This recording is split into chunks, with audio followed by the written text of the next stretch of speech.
I'd like to talk to you about now is managing user and service accounts. Now, one of the most basic functions of a Windows Service Administrator is to manage network access for users.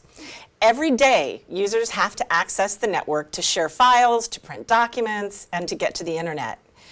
So a secure network requires that a user has a username with a password that goes along with it. And that's how they log on to the network. All of that information, as well as additional info, is included in the Active Directory database.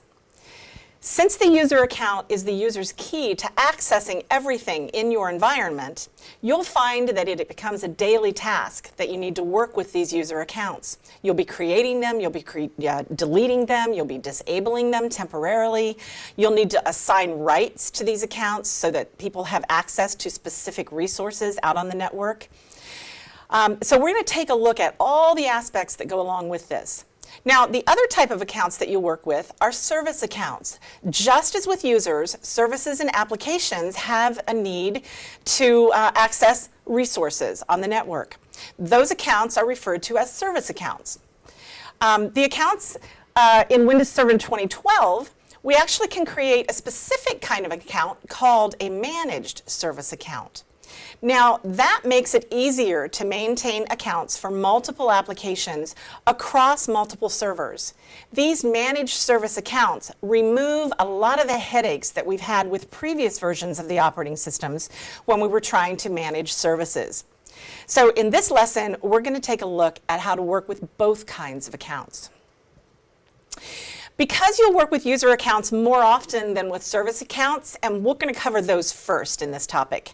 After some practice, you're going to find that creating user accounts is really quick and easy. When you install the Active Directory domain services, there are two user accounts that are created by default: the administrator account and the guest account. The administrator account can be used to administer the enterprise. It's got the highest level of permissions, and you'll see that it has membership in the domain admins group as well as in the enterprise administrators group. Because it is so powerful, it's very important that you keep it secured, that you keep it safe. The guest account, you're going to be able to use that for guests. Right? So essentially, anybody who needs limited access to your network on a temporary basis. When you install and you create this guest account, it's actually disabled by default. So if you want to use it, you have to first go into the Active Directory users and computers, and you'll have to enable it. Now, because there are only two default user accounts created during the installation of Active Directory, you're going to need to create user accounts for any user that will need access to your domain resources. And that means just about anybody in your own organization, and perhaps people from outside of your organization. So a user account in the Windows Server 2012 Active Directory actually has 363 properties. You can think of properties as being like fields of information in the database. Now, these are organized into 13 different categories or property sets. Most of them are optional when you're creating a new user account. Some of the values are actually generated automatically by the system when the account is being created. As an administrator, you'll then need to go back and fill in the blanks with some of the other info. With the exception of the secured properties, such as the password, all of the different properties are searchable across your entire organization. Now, as you create a new user account, you probably noticed that only a few of the user's properties could be filled in during a time of creation. We'll be doing some demos a little bit later, and you'll see how all of this works. But you can always go back and add all of these other property information at a later time. You'll have things like phone number, department, organization, email address, Active Directory codes, and things of that nature. All of that can be added in at a later time. The example that I have here on the slide, you'll see here that there's a get AD user administrator. This is actually a PowerShell command. Now, you can modify your user account properties in a couple of different ways. You can use the Active Directory Users and Computers tool, and that's the GUI-based version. You'll see an example of that up on the slide. You'll also see dsmod listed there. That's a command line tool. We'll talk a little bit more about that later. But with PowerShell, we have the ability to do these noun-verb capabilities. It's almost like just using regular English to tell the computer what to do. So if I wanted to get information about the Active Directory user, I would simply use the getAdUser commandlet. And then I would put the name of the user. The kinds of things that are going to be automatically generated and required inside of a user account when it's being created are shown on this slide. So you've got the first name, the last name, the display name. So the display name is just actually how it appears in Active Directory. The name itself, when we just say name, we're really talking about putting together the first name and the last name to create the full name. We have something called a distinguished name. Now this is going to be very, very important to the Active Directory environment. We're going to talk about how distinguished names are created a little bit later. The user principal name is a special kind of name that is here for backward compatibility with some of the earlier operating systems. It began really being used in Windows Server 2000, and it's usually formatted as and looks exactly like the user's email address. Okay. In a pre-Windows 2000 environment, we used what was called the NetBIOS name for logging on. That was also referred to as the SAM account name. So the example there that we see on the slide is just a simple Joe S, whereas the user principal name is joes@fuller.com.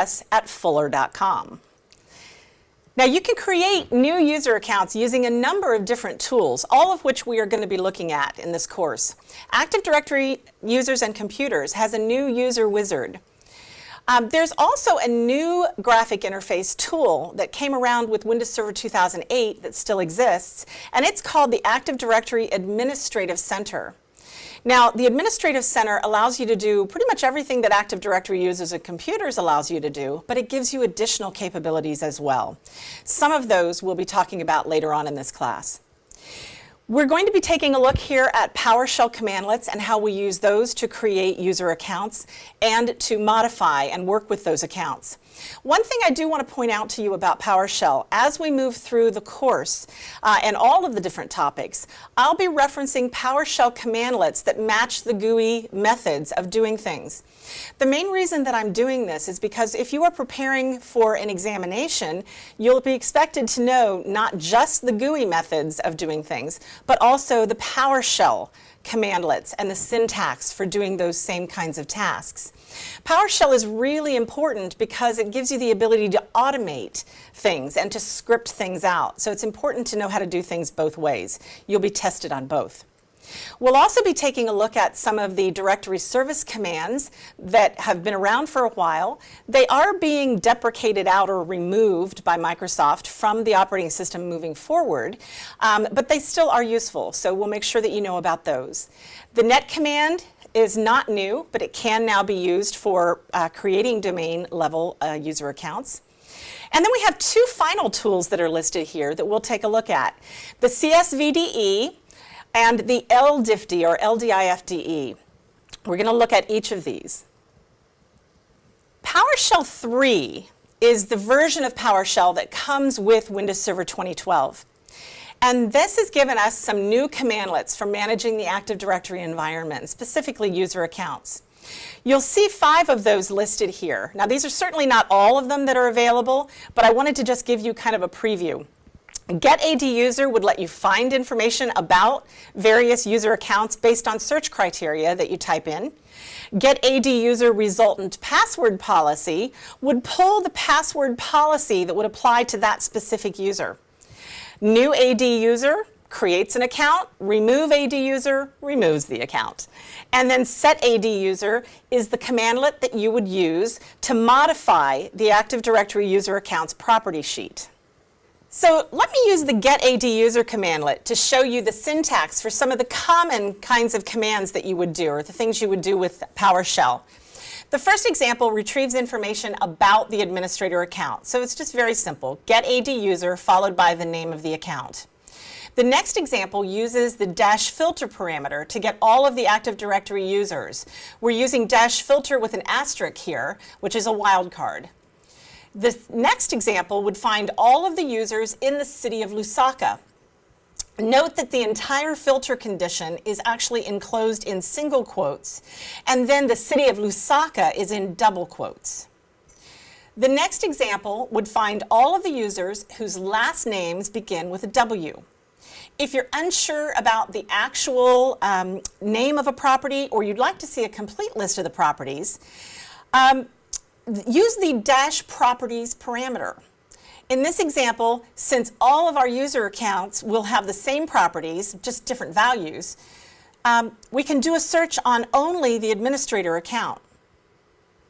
So basically, get AD user administrator followed by dash properties and an asterisk. One of the beauties of PowerShell, one of the things that I really like, is that you can take the output of one commandlet and pipe it or feed it into another commandlet. The next example takes the output from the get AD user and feeds it into the format table commandlet, which then is presenting the output as a table rather than as a long list. Now finally, you can specify which properties you want to see in the table by listing them, separated out by a comma. The final example here produces a table of all the users showing their name, their department, the city, and the state.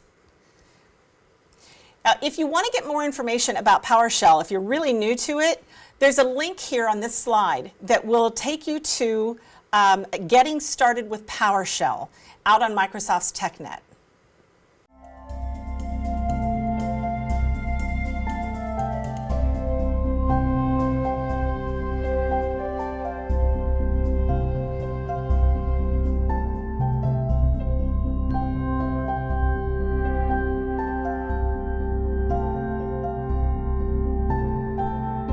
Start with new learning now.